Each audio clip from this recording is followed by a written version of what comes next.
Halo anak-anak, pernahkah kalian bertanya di mana kita tinggal?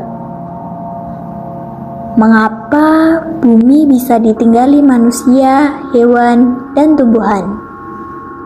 Hari ini kita akan belajar IPAS bab 4 yang bertemakan berkenalan dengan bumi kita. Sebelum masuk pada pembelajaran, berikut adalah tujuan pembelajaran yang akan kita capai. Yang pertama, peserta didik dapat membedakan struktur lapisan bumi, di antaranya litosfer, hidrosfer, dan atmosfer. Yang kedua, peserta didik dapat mengklasifikasikan bagian-bagian struktur lapisan bumi.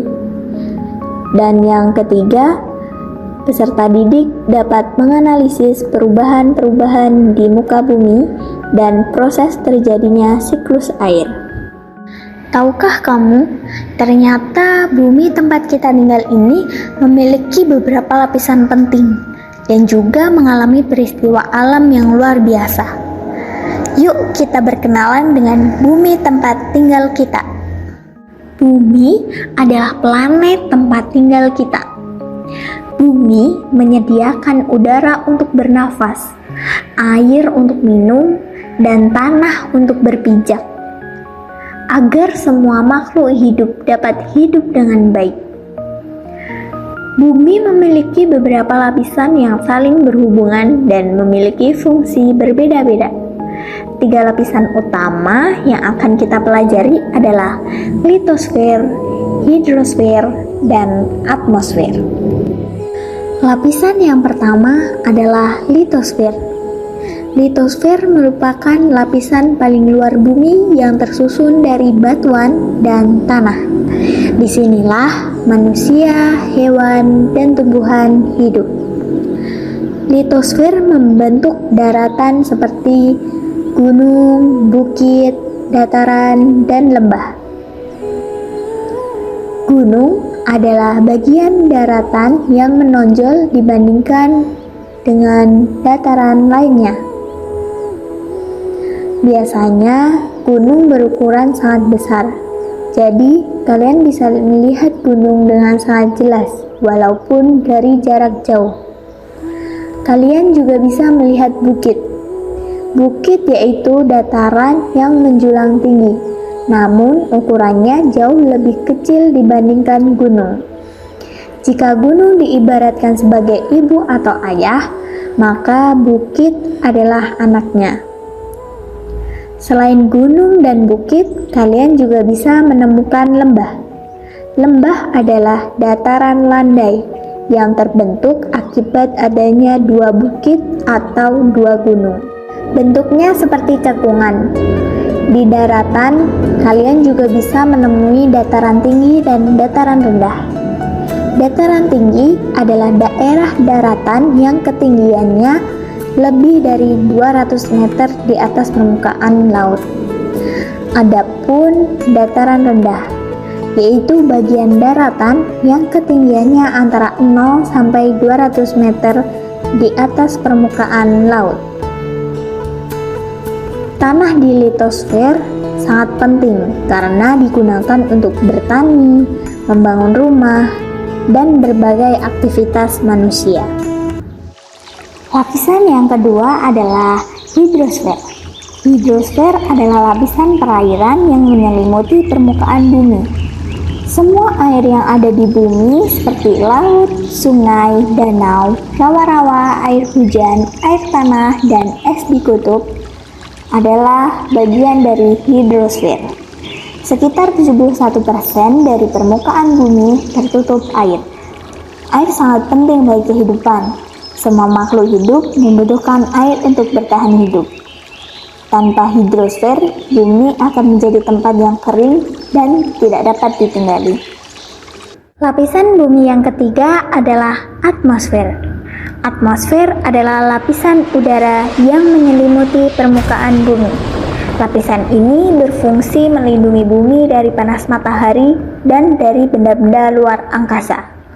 Atmosfer juga menyediakan udara yang kita hirup, membantu terjadinya cuaca seperti hujan, angin, dan badai. Ada oksigen yang digunakan manusia, hewan, dan tumbuhan. Ada gas karbon dioksida yang membantu tanaman menghasilkan energi. Selain itu, ada juga gas nitrogen yang membantu tumbuhan mendapatkan nutrisi untuk kehidupan. Di atmosfer terdapat lapisan-lapisan udara, yaitu troposfer, stratosfer, mesosfer, termosfer, dan eksosfer. Setiap lapisan udara dibedakan berdasarkan temperaturnya dan ketinggiannya dari permukaan bumi. Lapisan troposfer adalah lapisan yang berhubungan langsung dengan permukaan bumi dan merupakan tempat terjadinya segala atau peristiwa cuaca seperti hujan, angin, dan badai. Tinggi troposfer berbeda-beda, namun rata-rata ketebalannya adalah 12 km dari permukaan bumi.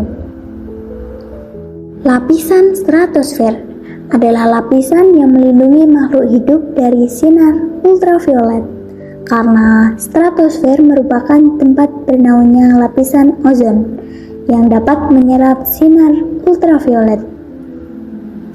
Lapisan stratosfer tingginya sekitar 12-50 km dari bumi dan suhunya mencapai sekitar 55 derajat Celcius akibat adanya kenaikan panas yang cukup drastis pada lapisan ini. Lapisan mesosfer adalah lapisan atmosfer yang berfungsi sebagai tempat terbakarnya meteoroid. Jadi, kita terlindungi dari ancaman benda angkasa yang bisa saja jatuh ke bumi.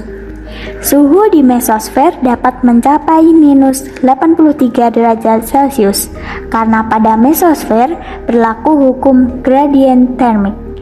Lapisan mesosfer terletak pada ketinggian 50-80 km dari bumi.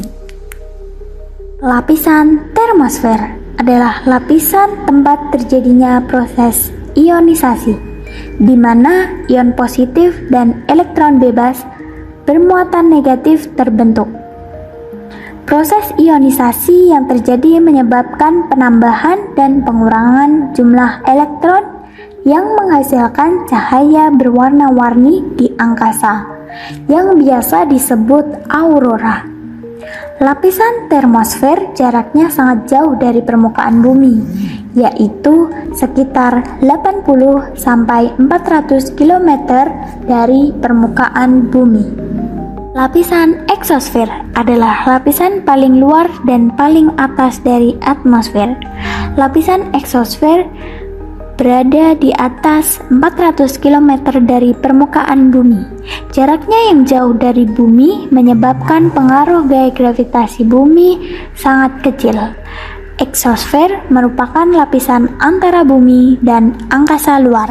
Tahukah kalian bahwa bumi tempat kita tinggal juga mengalami perubahan yang sangat cepat? Salah satu contohnya perubahan cuaca. Apa itu cuaca?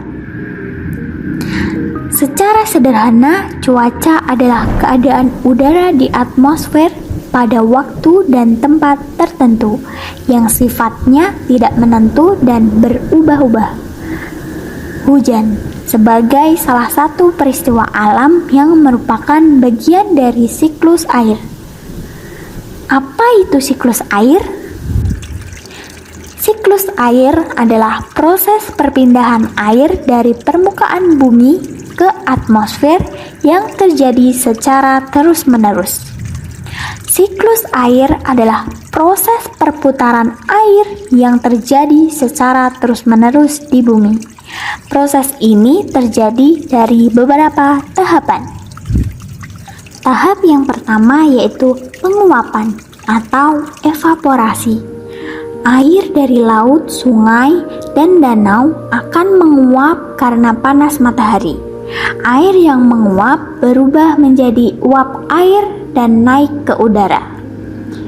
Yang kedua, pengembunan atau kondensasi. Uap air yang naik ke udara akan mendingin dan berubah menjadi titik-titik air kecil. titik-titik air kecil ini berkumpul membentuk awan. Lalu yang ketiga yaitu hujan atau presipitasi. Ketika awan sudah penuh dan berat, air akan turun ke bumi dalam bentuk hujan. Selain hujan, air juga bisa turun dalam bentuk salju atau hujan es. Yang keempat adalah peresapan atau infiltrasi. Ketika air turun ke bumi melalui presipitasi, sebagian meresap ke dalam tanah.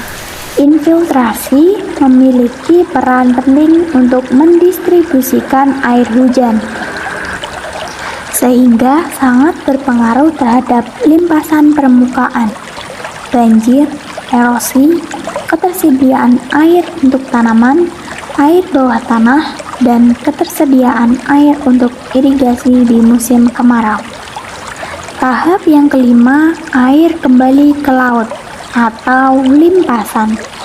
Air hujan akan mengalir ke sungai, danau, dan akhirnya kembali ke laut. Setelah itu, proses siklus air akan terjadi lagi dari awal. Litosfer, hidrosfer, dan atmosfer saling bekerja sama dalam siklus air. Litosfer menjadi tempat air mengalir dan meresap. Hidrosfer menyediakan air. Atmosfer membantu pembentukan hujan. Wah, ternyata bumi kita sangat luar biasa ya. Lapisan bumi dan siklus air saling bekerja sama untuk menjaga kehidupan. Sebagai pelajar yang baik, mari kita jaga bumi dengan menghemat air dan menjaga lingkungan.